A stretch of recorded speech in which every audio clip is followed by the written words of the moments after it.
자, 오늘 설교의 제목은 울고 있는 그대에게입니다. 그리고 양해를 좀 먼저 구하도록 하겠습니다. 예, 오늘 설교는 철저하게 교회 학교와 세례를 받는 분들을 위해서 준비를 했습니다.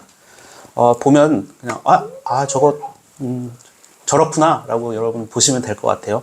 대신 우리 교회 학교 친구들은 잘 좀 들어주세요. 제가 어른 설교면 금방 준비할 것 같은데 우리 교회 학교에게 또 이야기하려다 보니까 너무 어렵더라고요. 그래서 어쨌든 준비를 했습니다. 오늘 설교를 하도록 하겠습니다.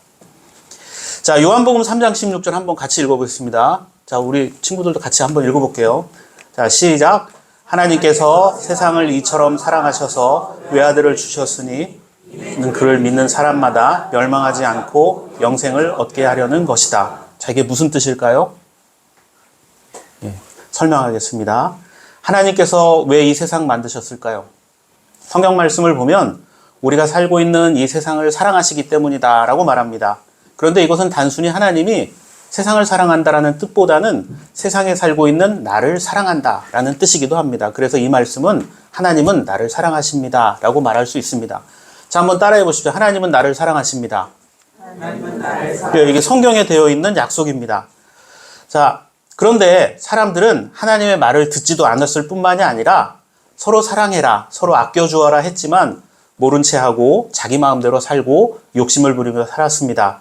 성경은 그렇게 자기 마음대로 사는 사람들을 죄인이다, 죄다 라고 말합니다. 죄가 있으면 하나님께로 우리는 갈 수가 없습니다. 그리고 죄가 있는 자들은 죽을 수밖에 없습니다. 죄는 하나님이 가장 싫어하시는 것이기 때문입니다. 인간은 벌을 받을 수밖에 없어요. 잘못했으면 그 죄의 대가를 치러야 합니다. 내가 죄인인데 나는 죄 없다고 쳐주고 용서해 주시면 안 돼요? 이렇게 할 수가 없어요. 잘못했으면 그 책임을 져야 하기 때문입니다. 그래서 우리를 사랑하셔서 대신 벌을 받으신 분이 있습니다. 바로 예수 그리스도입니다. 예수님이 우리 죄를 위해 십자가에 죽으셨습니다. 그 죽으신 주님께서는 무덤에 머물러 계시지만 않았습니다. 우리 죄를 위해 십자가에서 죽으신 예수님은 3일 만에 다시 살아나셨습니다. 그것을 부활이라고 합니다. 금요일에 예수님은 십자가에 못 박혀 물과 피를 흘리고 죽으셨습니다. 그리고 토요일에는 무덤에 계셨습니다. 아무도 예수님의 시신을 훔쳐갈 수 없도록 무덤 입구는 아주 큰 돌로 막았습니다. 안식 후 첫날이 되었을 때 성경의 약속대로 예수님은 3일 만에 무덤에 막혔던 돌이 옮겨지고 무덤 밖으로 나오셨습니다. 짠! 하고 나오셨습니다. 자, 예수님은 무덤에서 나오셨습니다. 그러면 예수님이 안 계시니까 그 무덤은 빈 무덤이겠죠? 그런데 예수님께서 부활하셨다는 것을 모르고 또 그것을 믿지 않고 예수님의 제자였으면서 예수님과 함께 다녔으면서 예수님을 사랑한다고 말했으면서도 예수님이 다시 살아나신 것을 믿지 못하고 무덤에 찾아온 사람들이 있었습니다. 그 중에 세 사람을 소개하도록 하겠습니다.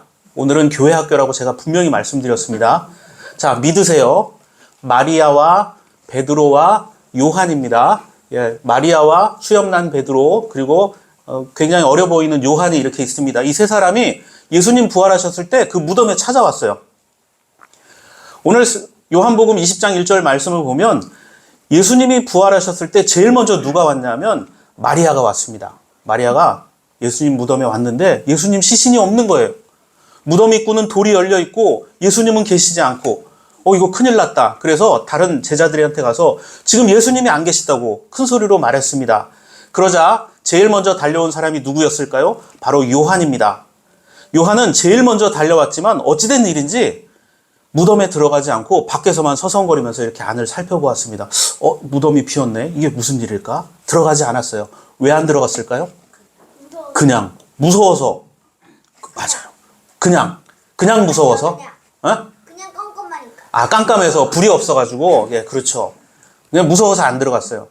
그런데 예수님 당시에는 죽은 사람의 시신이나 죽은 사람을 쌌던 물건을 만지면 안 됐습니다. 그러면 정결의식이라고 해서 또 며칠 동안 그 따로 격리된 삶을 살아야 됐습니다. 그러니까 요한은 어쩌면 혹시 남들이 보지 않을까 해서 두려워하면서 망설였습니다. 다음으로 달려온 사람은 베드로입니다. 베드로는 성경을 보면 굉장히 성격이 직진입니다. 직진. 그냥 돌격 앞으로였습니다. 베드로는 망설이지 않고 무덤으로 그냥 달려 들어갔습니다.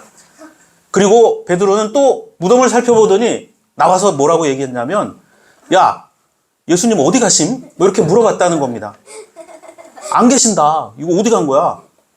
그러면 이 상황이면 이 세 사람은 생각을 했어야 돼요. 평소 예수님을 사랑하고 예수님의 말씀을 들었다면 예수님은 성경에 많이 이야기하셨어요. 내가 죽고 3일 만에 다시 살아날 것이다.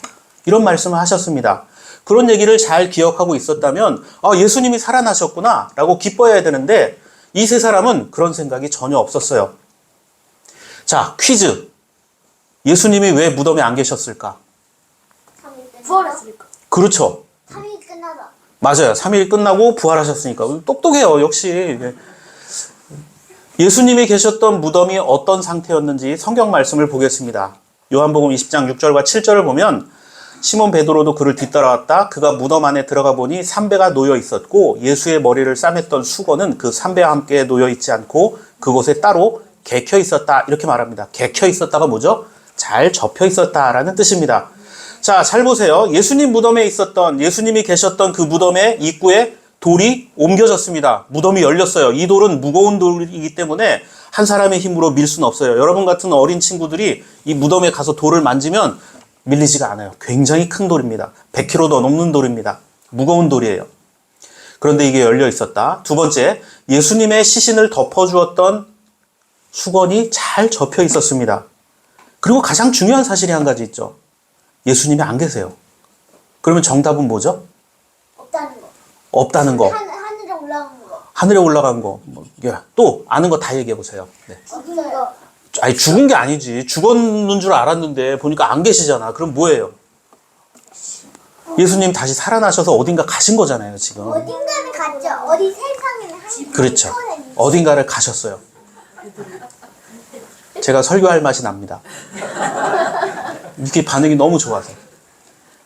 요한복음 20장 9절 보면 예수님이 무덤에 계시지 않는다는 사실, 그리고 수건이 잘 접혀 있고 그 무덤 입구에 아주 큰 돌이 옮겨져 있는 것을 보고 제자들은 깨달았어야 돼요. 예수님이 살아나셨구나. 그런데 아무것도 깨닫지 못하고 10절 말씀처럼 그냥 왔던 곳으로 다시 돌아갔습니다. 그런데 제자들이 돌아간 후에도 마리아는 그 자리에 남아서 혼자 울고 있었어요. 그때 천사가 나타나서 물어봅니다. 당신 왜 울고 있어요? 물어보니까 마리아가 뭐라고 얘기합니까? 누가 우리 주님을 가져갔습니다. 우리 예수님 시신에 내가 진짜 너무 안타깝고 슬퍼요. 예수님 어디 갔는지 알면 좀 알려주세요. 라고 울면서 이야기를 했습니다. 자, 그냥 가버린 제자들보다 마리아가 예수님을 더 사랑하는 사람이었을까요? 뭐 그랬을 수 있습니다. 그런데 그냥 가버린 베드로나 요한, 그리고 그 사람들보다 마리아가 예수님을 향한 믿음이 더 좋은 사람이었을까요? 자, 마리아에 대해서 마리아가 믿음이 좋은 사람이었는지 예수님을 마리아만 특별히 더 사랑했는지 설명해 주신 분이 있습니다. 지금부터 1400년 전 교회 지도자 중에 한 사람이었던 그레고리오 1세라는 분이 설교를 했어요. 이 부분을 설교를 하면서 뭐라고 했냐면 교부들의 성경주의라는 책을 보면 이분이 이런 얘기를 해요. 마리아에 대해서 뭐라고 얘기했냐면 마리아는 만물의 창조주를 무덤에서 찾고 있었다. 이렇게 말합니다. 그녀는 그분이 육체적으로 죽어 무덤에 묻힌 것을 보았습니다. 그런데 그분의 시신이 그곳에 없자 그녀는 누가 그분을 훔쳐갔다고 생각했습니다. 훔쳐갔다 생각했다. 자기 생각에 빠져 있었다는 겁니다. 무덤에 왔을 때 마리아는 실로 아직 어둠 속에 있었습니다. 마리아는 마음이 어두웠다고 말해요. 내가 사랑하는 예수님 죽었는데 그 시체가 어디 갔지? 하면서 여전히 죽으신 예수님을 찾고 있었다. 그런데 여러분 성경을 보면 예수님은 하나님이십니다. 세상을 창조하셨고 생명의 주인이십니다. 그분을 무덤에서 찾는다? 있을 수가 없는 얘기죠. 그런데 마리아는 무덤에서 자기 슬픔과 자기 감정에만 집중해서 예수님을 생각하고 있었다는 겁니다. 그래서 여전히 마리아는 그 마음이 어두웠다라고 말하고 있습니다. 자, 마리아와 베드로와 요한이 어떤 문제가 있었을까요? 이 사람들은 성경에도 등장하는 좋은 믿음의 선배로 알려져 있는데 이 사람들도 우리와 별로 다를 게 없는 것 같습니다. 마리아는 어떻게 생각했냐면 예수님 죽었어. 다 끝이야. 나 너무 그래서 슬퍼. 이제 희망도 없어. 예수님 시체도 없어졌네. 난 이 세상 못 살 것 같아. 이제 다 끝이야. 자기 슬픔에 빠져 있습니다. 베드로는요. 빈 무덤을 보고 아무것도 깨닫지 못하고 그저 자기 눈에 보이는 대로 판단하고 너무 쉽게 자기 멋대로 행동을 했습니다. 예수님 말씀을 아예 기억하지도 않았어요. 자기밖에 몰랐어요. 요한은요, 혹시 남들이 내가 이 예수님 무덤에 있는 걸 알면 나도 잡아가지 않을까 하는 망설임과 두려움이 있었습니다. 요한도 두려움에 빠져 있었어요. 저는 마리아와 베드로와 요한이 나쁜 사람이라고 말하는 게 아니에요. 바로 예수님의 빈 무덤 앞에서 보였던 이 세 사람의 행동이야말로 지금 이 자리에 있는 저와 여러분들의 모습일 수도 있기 때문입니다. 예수님을 사랑하고 믿는다고 하면서 여전히 우리는 망설이는 삶을 살아갑니다. 두렵고 염려 가운데 살아갑니다. 깨닫지 못하고 내 생각대로 살아갈 때가 참 많습니다. 그러면서 그러죠. 아, 내가 믿음이 없는 사람이구나. 나 같은 사람도 구원받을 수 있을까? 내가 교회 다녀서 뭐 할까? 아니, 나는 예수 안 믿을래. 하나님이 나 싫어하면 어떡하지? 하면서 슬퍼하고 걱정할 때도 있습니다. 그런데 여러분, 아무런 염려하지 마십시오. 우리의 이런 모습도 하나님은 사랑하신다라고 말씀하고 있기 때문입니다. 우리가 어렵고 힘든 일이 있거나 기분이 나쁘고 화가 나고 누군가 싸웠을 때에도 내 마음대로 하면 안 됩니다. 무언가의 무덤가에서 여전히 울고 있는 마리아에게 예수님이 나타나셔서 말씀하셨던 것처럼 내 옆에 예수님이 계시다는 사실을 믿고 하나님께 항상 물어봐야 됩니다. 내 마음이 아프고 힘들어도 예수님께 물어봐야 합니다. 하나님, 무엇을 원하십니까? 제가 어떻게 하기 원하십니까? 라고 물어볼 수 있어야 돼요. 요한복음 20장 17절 말씀을 보면 예수님이 마리아에게 또 이런 말씀하셨습니다. 예수님이 짠 하고 나타나셔서 마리아야, 울지 마라. 내가 여기 있다 했을 때 마리아가 너무 반가운 나머지 예수님을 이렇게 잡았던 것 같습니다. 예수님께서 마리아에게 내게 손대지 말아라. 이렇게 말씀하고 있습니다. 왜 그랬을까요? 슬퍼서 울던 마리아 앞에 예수님이 나타나셨으면 얼마나 반가웠겠어요. 예수님 하고 이렇게 막 안을 것 같아요. 그런데 예수님이 내게 손대지 마라. 이렇게 말씀하셨습니다. 왜 손대지 말라고 하셨을까요? 아프니까. 그렇죠. 채찍에 맞고 아파서 몸이 막 상처가 났는데 거기 만지면 따갑잖아요. 그래서 만지지면 아파 이랬을 수도 있습니다. 근데 그거 말고 또 더 중요한 이유가 있어요. 하늘로 올라갔다니까. 그렇죠. 이게 맞는 얘기예요. 하늘로 올라가셔야 되니까. 이 부분을 재미있게 해석한 성경이 있습니다. 전 세계에는 성경이 딱 하나만 있는 게 아니라 여러 번역으로 된 여러 나라 말로 된 성경이 있는데, 자, 새 영어 성경이라는 1970년에 영국 성서공회에서 만든 성경이 있습니다. 이 영국 성서공회에서 만든 새 영어 성경에서는 이 부분을 나에게 손대지 말라 이 부분을 이렇게 말하고 있습니다. 나에게 집착하지 말라 이렇게 번역하고 있습니다. Do not cling to me 이렇게 번역하고 있어요. 원문을 확인해 보면 이렇게 되어 있습니다. 나 손대지 마, 만지지 마. 이뿐만이 아니라 나에게 매달리지 마. 나에게 달라붙지 좀 마. 나 과거의 내가 아니야. 이제 나는 우리 제이가 말한 것처럼 하늘로 올라가야 돼.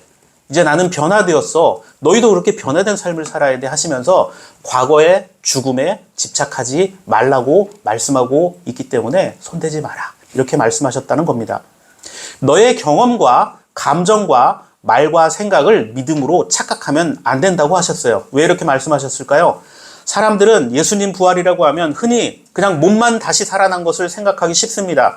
그런데 예수님의 부활은 단순히 이 땅에서 썩어질 몸이 다시 살아나는 것으로 완성되는 게 아니에요. 이 땅에서 썩어질 육신을 다시 붙잡지 말라는 겁니다. 더불어 우리의 욕망과 집착 그리고 경험 등으로 주님을 평가하고 내 신앙을 판단해서는 안 된다는 겁니다. 내 감정과 기분으로 신앙생활을 해서는 안 된다는 걸 말하고 있어요. 이거에 대해서 종교개혁자 중에 한 명이었던 칼빈이라는 사람이 뭐라고 얘기했냐면 자기가 이게 성경을 해석하면서 의심을 제거하는 데 필요한 만짐 정도는 금지하지 않으셨지만 이 여인의 경우, 이 마리아는 그리스도의 육체적 임재에만 집착했기 때문에 그 무분별한 열정을 억제하기 위해서 만지지 말라고 하셨다. 이렇게 설명하고 있습니다. 저는 이게 옳다고 생각합니다. 그래서 예수님께서는 17절에 내가 아직 아버지께로 올라가지 않았다라고 말씀하셨습니다. 아까 우리 친구가 말한 것처럼 하늘로 올라가야 되는데 이렇게 땅에 붙잡아 놓으면 어떻게 해요? 못 올라가잖아요. 그러니까 우리는 이 말씀을 보면서 이런 생각을 할 수 있습니다. 여러분은 마리아와 베드로와 요한 이 세 사람 중에 어디에 해당된다고 생각하십니까? 나는 누구처럼 생각될까요? 자, 요한이라는 사람은 와서 들어가지도 않고 다른 사람이 보면 어떡하지? 이렇게 막 겁이 났어요. 또 베드로는 열심히 들어가긴 했는데 또 열심히 나가버렸어요. 밖으로. 없네? 그러고 가버렸어요. 자기밖에 몰랐어요. 또 마리아는 어때요? 거기서 막 울고 있었어요. 예수님 어디 계세요? 살아나신 예수님이 마리아야 나 여기 있어. 아니요 당신 말고 죽은 예수님 어디 있어요? 이러고 울고 있었다는 겁니다. 다 자기 생각만 하고 살았어요. 그런데 예수님은 그러한 자들도 다 품어주셨고 하나님의 사람으로 세워주셨습니다. 오늘 여러분 나는 부족합니다. 나는 믿음도 약한 것 같고 신앙생활도 잘하지 못하는 것 같습니다. 나는 그냥 그저 그래요. 능력도 없어요. 하는 것 같다 할지라도 염려하지 마십시오. 하나님께서는 이렇게 예수님을 만났으면서도 믿지 못했던 자들도 용서하셨고 품어주셨습니다. 오늘 또 다른 곳에서 이렇게 슬픔과 아픔과 눈물을 짓고 있는 누군가에게 나타나 주님은 우리를 품어주시는 분입니다. 다시 살아나신 주님, 그것은 우리에게 희망이고 소망이고 우리가 살아가야 할 이유가 되는 것입니다. 그러한 주님을 나의 주인으로 고백하며 살아가는 저와 여러분들의 삶이 되기를 바랍니다. 아멘. 기도하겠습니다. 하나님 아버지 감사합니다.